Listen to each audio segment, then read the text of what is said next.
तमाम संतजन सभी के चरणों में कोटि कोटि प्रणाम। पंडाल में बैठी हुई माताएं, बहनें और भाइयों, मैं इन लोगों का हार्दिक स्वागत कर रहा हूं, क्योंकि इन्होंने 5-7 दिन से जयनगर को एक स्वर्ग जैसा रूप दिया है। सुबह शाम परमात्मा का ही गुणगान हो रहा है और आने वाले भाई बहनों को भी बहुत बहुत उनका स्वागत, उनका धन्यवाद। उन्होंने भी यहाँ कीमती समय देकर अपना परमात्मा का यहाँ गुणगान सुना और यहाँ पंडाल की शोभा बढ़ाई। और जिन भाइयों ने, बहनों ने इस मंदिर में योगदान दिया है, मंदिर की स्थापना करी है, उन्हीं को बहुत बहुत धन्यवाद। परमात्मा से ये निवेदन है कि उनको परमात्मा देता रहे और वो ऐसे अच्छे काम में अपने धन लगाते रहे। धन्यवाद। कोई सरल कार्य नहीं है, परंतु हमारे व्यास जी ने और उनके भक्तों ने इसे कितना ही सहज और आसान बना दिया। तो ये सब एक प्रभु की, भगवान की ही कृपा है जो कि ये कार्य इतना सहज और सरल और बहुत ही अच्छे ढंग से, बहुत ही सुव्यवस्थित ढंग से हुआ। इसमें हमारे महाराजा का ही योगदान है, क्योंकि महाराज जी जो है, एक कल भी मैंने बताया था, सिर्फ भागवत या राम कथा ही नहीं करते, बल्कि 18 पुराणों के वक्ता है। हम सोचते थे कि घूम घूम के हमारे अशोक विहार में आ जाते हैं, परंतु यहाँ आने के बाद पता चला कि एक अशोक विहार ही नहीं, पूरे भारतवर्ष से लोग यहाँ 4 दिन से आ रहे हैं। कोई सुबह आके चला जाता है, कोई दोपहर को आकर चला जाता है, और कई लोग शाम को जो कि कथा भी श्रवण करते हैं हमारे बीच में होते हैं। तो देखकर हमें बड़ा ही अच्छा लगता है कि हमारे संत, हमारे महाराज जी का इतना प्रचार जो कि पूरे भारतवर्ष में है, हम सोच भी नहीं सकते थे कि इनका इतना प्रचार पूरे भारतवर्ष में हो रहा है। यहाँ आने के बाद हमें भी पता चला कि इनको चाहने वाले कितने भक्तजन हैं। उत्तर भारत में कथा की 3 शैलियां हैं, राधे श्याम शैली, ब्रिज शैली और अवध की शैली। परंतु हमारे व्यास जी की कथाओं में तीनों शैलियों का प्रभाव है, तीनों शैलियों का समावेश है, तभी जो है इनकी कथा इतनी रोचक होती है। इतनी सरल भाषा में ये कथा करते हैं, हर इंसान, हर भक्त इनकी कथा को जो है आसानी से समझ आता है। धर्म के साथ साथ ये भारतीय संस्कृति का भी प्रचार प्रसार कर रहे हैं। जगह जगह एक धर्म जहाँ होता है वहां पर जाते हैं, और मुझे सुनने को कई बार मिलता है, हम तो अशोक विहार में ही कथा सुनते हैं सिर्फ, वहां पर पता चलता है कि भारतीय संस्कृति का भी कैसे प्रचार करते हैं, जिसके ऊपर ये धरोहर टिकी हुई है। तो मैं तो भगवान राम से यही कहूंगी कि भगवान इनको इतनी शक्ति प्रदान करे, इतनी शक्ति प्रदान करे कि ऐसे कथा करते रहे और हमें श्रवण करने का मौका मिलता रहे। आप सब जैन नगर वासियों का भी बहुत सौभाग्य है जो कि ऐसे संत जो कि यहाँ पर आकर पधारे और आश्रम की उन्होंने स्थापना करवाई, मंदिर की स्थापना करवाई।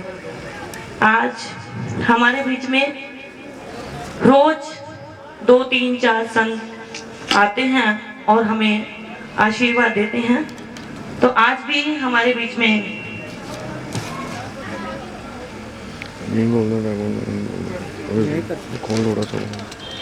मैं कल ही महाराज जी से आग्रह कर रही थी कि अब की बार जब भी आपकी कथा राजस्थान में हो, क्योंकि कई बार इनकी राजस्थान में कथा होती है, मोहन बंसल जी यहाँ विराजमान है जो कि मेरे बड़े भाई हैं, तो 2-3 बार इन्होंने भी कहा कि आप कथाओं में आए, परंतु जाने का अवसर नहीं मिला। तो महाराज जी के दर्शन करके ऐसा लगा कि अब जरूर जाना चाहिए। कल मैं महाराज जी से कह रही थी कि आपकी कथा जब भी होगी हम लोग वहां पर जरूर इस बार आएंगे, कथा को श्रवण करेंगे। आपके दर्शन करने मात्र से ही हमें इतना फल मिला, तो कथा श्रवण करने से क्या होगा। तो मैं अपने असीजा साहब से भी कह रही थी कि रात को कि हमने आपकी बार राजस्थान कथा पे जरूर आना है, तो मैं महाराज जी से कहूंगी, वो भी आए हुए हैं। और सरस्वती विहार से विराट स्वामी जी मेहरौली से हैं, वो भी हमारे बीच में हैं। जी जंगपुरा से मदन शर्मा जी प्रदेश अध्यक्ष धर्म यात्रा महासंघ पिलकुआ से पूरी समिति के साथ मेरे भाई बहनें भक्तजन यहाँ आए हुए हैं। पिलखुआ में भी इनकी बहुत विशाल कथाएं होती हैं। जाने का अवसर कभी मिला नहीं।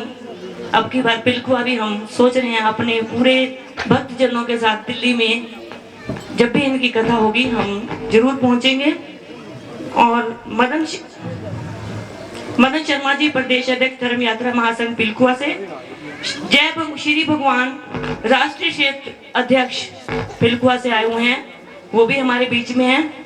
शोभा राम गोयल जी धर्म यात्रा महासंघ नगर यात्रा महासंघ पिलखुआ से आए हुए हैं, वो भी हमारे बीच में हैं। नगर अध्यक्ष अमित मित्तल जी नगर महामंत्री अनिल जी पिलखुआ से, वो भी हमारे बीच में हैं। Shrimati Veena Sharma ji principal VIP inter college Pilkhuwa, Shrimati Veena Sharma ji वो भी हमारे बीच में हैं। महादेव सरस्वती विद्या मंदिर सभी आचार्य जो कि भिवानी से, सिरसा से, पंजाब से, चंडीगढ़ से और मध्य प्रदेश से हमारे बीच में हैं, हम उनका बहुत बहुत आभार प्रकट करते हैं। श्रीमती कमला लूथरा जी का मंडल शिव शक्ति दुर्गा मंच से पूरा मंडल, चंद्रकांत अग्रवाल, कैलाश भाटिया, सुनीता गोयल, रेणु ऋषि, उषा मरवा हमारे बीच में है, हम सब उनका आभार प्रकट करते हैं। श्री शिव शक्ति मंदिर अशोक विहार फेज 3 से मोहन देवी, शोभा जी, दर्शना माता जी हमारे बीच में, उनका आभार प्रकट करते हैं। देवीदयाल गुप्ता का सह परिवार, पद्मेश गुप्ता जी, सागर गुप्ता जी हमारे बीच में हैं, उनका भी हम धन्यवाद करते हैं। नरेला से श्री कृष्ण शर्मा जी और रोजी शर्मा जी, लीना जी आदर्श नगर से आई हुई हैं, जिन्होंने शिव परिवार की स्थापना भी करवाई है, हम वो भी हमारे बीच में हैं, हम उनका भी आभार प्रकट करते हैं। धन्यवाद।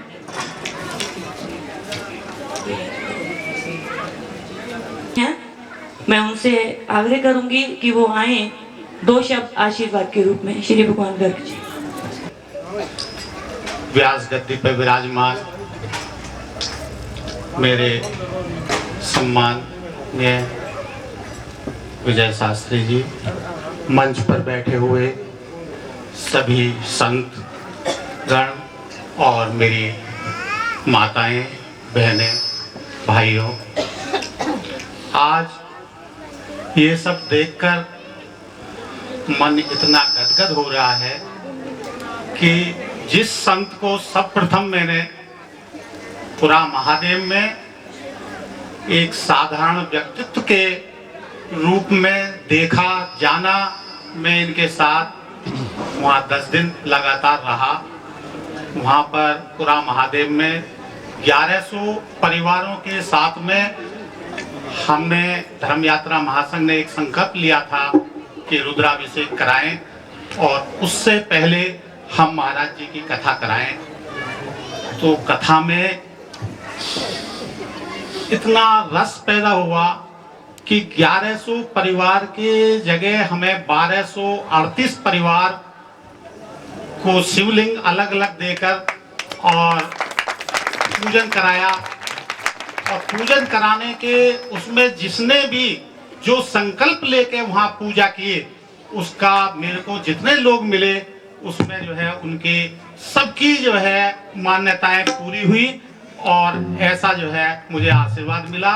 जहां मैं अपनी ही बात कहता हूं कि मेरा समय उस समय 2 महीने का लगा और वो प्रोग्राम जब सफल हुआ तो मुझे महादेव ने ऐसा आशीर्वाद दिया कि मैं पिलखुआ एक छोटा सा हैंडलूम का कार्य करता था और वो अब मैं दिल्ली आज गांधीनगर में रेडीमेड का कार्य कर रहा हूं।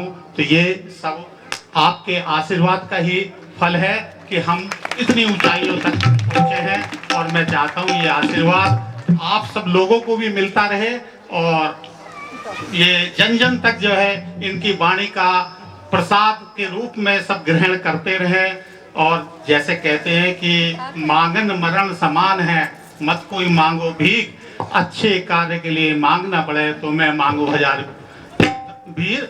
तो मैं ऐसा है वीर जी ये कहता हूं कि इसके लिए अच्छे कार्य के लिए आप मन चढ़कर दान दें और जिससे कि ये जो है प्रसाद के रूप में हमें वितरित होता रहे और जन जन की तरफ से आप जो इनकी कथाएं और जो कराते रहें, जिससे कि हमारा समाज जो आज दूषित होता जा रहा है, जो टीवी कल्चर जो घुसती जा रही है, उससे हमारा प्रदूषण फैलता जा रहा है, भारतीय संस्कृति को भूलते जा रहे हैं। आपकी कथाओं में वो भारतीय संस्कृति का समावेश मिलता है। जो बच्चों को गंदगी पैदा कर रहे हैं टीवी, आज जो है हम इनका जो श्रवण करते हैं कथाओं को, तो उस पर हमें विराम लगता है। इसलिए भाइयों, मैं चाहता हूं कि आप जहां भी कथा हो और आप इनकी कथाओं को सुने और उसको आशीर्वाद के रूप में ग्रहण करें। यही मैं अपनी वाणी को विराम देता हूं।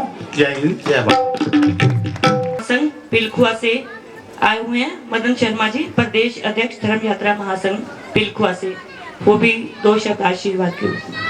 लगभग 1000 से ऊपर बच्चे वहाँ शिक्षा प्राप्त कर रहे हैं। ये सब महाराज जी की कृपा से हो पाया है और आगे भी सब लोगों ने तय कर रखा है, जब भी कोई विद्यालय में आगे कथा का आयोजन होगा तो महाराज जी द्वारा ही उसे संपन्न कराया जाएगा। ऐसा लगातार ये चलता चला जा रहा है। आज हमारे समाज में बहुत सारी कुरीतियाँ, जो जैसा अभी श्री भगवान जी ने कहा, टीवी का जो प्रभाव बढ़ता चला जा रहा है। महाराज जी लगातार अपनी कथाओं में उस सामाजिक परिवेश के, हिंदुस्तानी परंपराओं के बारे में लगातार जानकारी देते हुए आप लोगों को आगे बढ़ा, उनको परंपराओं को आगे बढ़ाने का वो करते रहे हैं। मैं भगवान राम से प्रार्थना करता हूँ कि महाराज जी की वाणी को लगातार ऐसा करे जिसका प्रभाव इतना बड़े पूरा हिंदुस्तान राममय हो जाए और हमारा समाज उस पुराने अपने संस्कारों को जीवित कर सके। ऐसा मैं महाराज जी का आशीर्वाद करता हूँ, अपनी वाणी को विराम देता हूँ। तो मैं तो सभी भक्तों से यही कहूंगी कि जब ये राम कथा वहाँ लंका में करवाएं तो हम सभी भक्त भी वहाँ पर जरूर जाएं और मोहन बंसल जी हमें एक बस में लेकर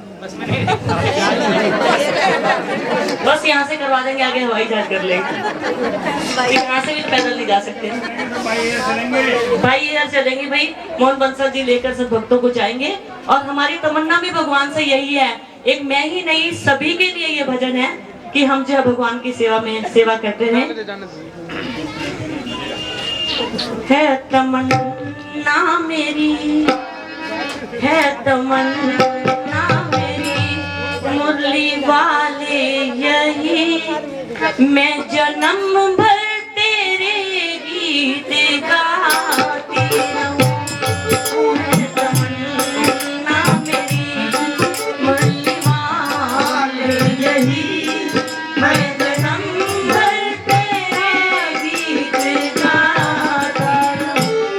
और देखूं प्रभु तेरी बाकी छवि, और देखूं प्रभु तेरी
हमारी मेरी बड़ी बहन कमला लूथरा जी, जो कि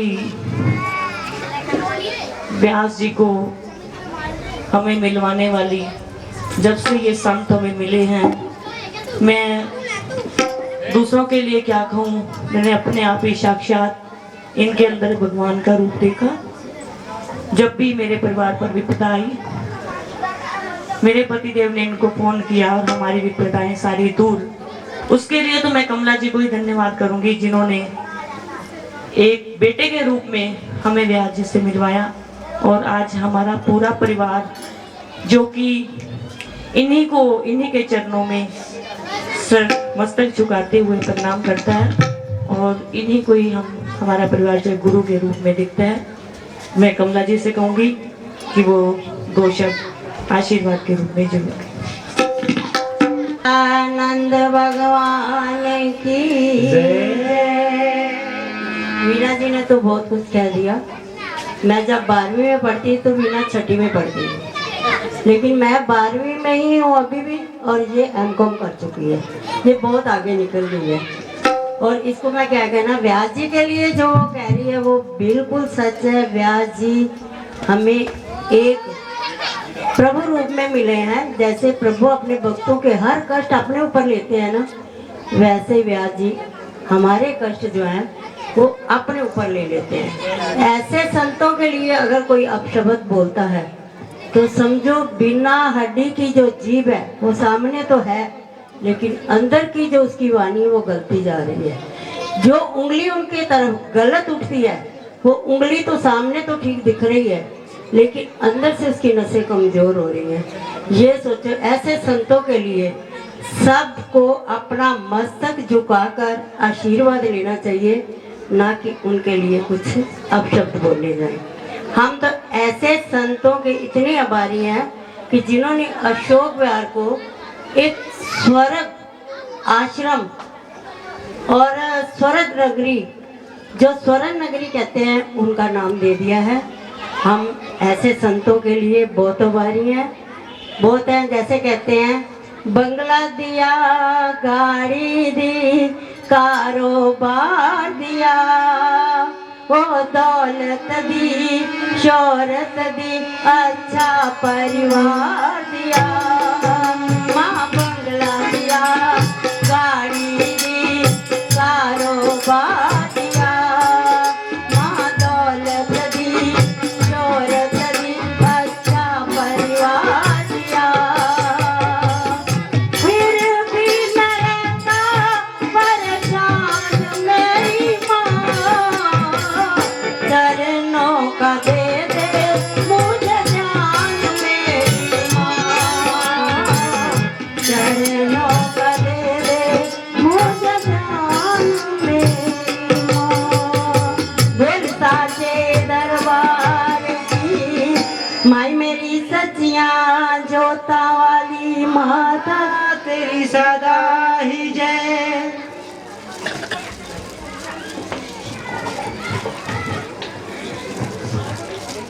हमारे बीच में हमारे शशि प्रभा भारद्वाज जी भी हैं, वो भी आई हुई हैं। शशि